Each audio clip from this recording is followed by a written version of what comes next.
Champions ট্রফিতে খেলছে বাংলাদেশ, কিন্তু পদ্মা পাড়ের দুই মহাতারকা মাঠে নেমে টিমের হয়ে পারফর্ম করার সুযোগই পেলেন না।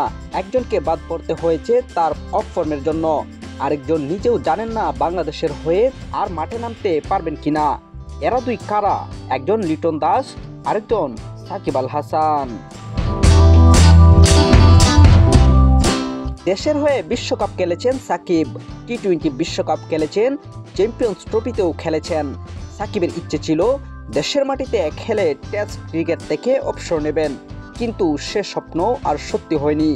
বাংলাদেশে রাজনৈতিক পালাবদলের কারণে মিরপুর শেষ টেস্ট খেলা হয়নি আর সাকিবের।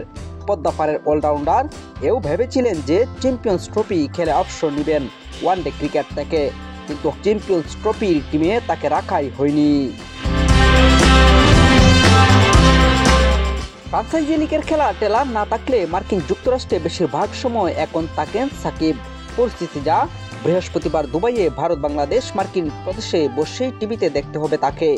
সাকিবের ঘনিষ্ঠতম মহলের কেউ কেউ বলেন, বাংলাদেশ অলরাউন্ডার নাকি বুঝতে পারছেন দেশের মাটিতে ভবিষ্যতের কোনো একসময় ক্রিকেটটাকে সরকারিভাবে বিদায় জানানোর স্বপ্ন তার অধরাই থেকে যাবে। তাই সাকিবকে তার শুভাকাঙ্ক্ষীরা সম্পূর্ণ নতুন এক চাঁদমারির জন্য তৈরি হতে বলেছেন, যার নাম অলিম্পিক।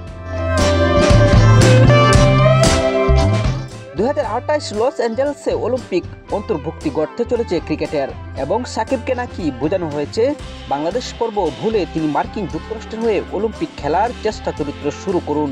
অলিম্পিক মার্কিন মূল্যকে হবে বলে তারা সরাসরি খেলবে অলিম্পিকে। শোনা গেল সাকিব নাকি গ্রিন কার্ড দ্রুত পাওয়ার জন্য তড়িৎ শুরু করে দিয়েছেন। মাঝে একটা ব্যাপার অবশ্য শুধরাতে হবে, বোলিং অ্যাকশন। সন্দেহজনক বোলিং অ্যাকশনের জন্য আইসিসির নির্বাসনের মুখে পড়তে হয়েছে সাকিবকে।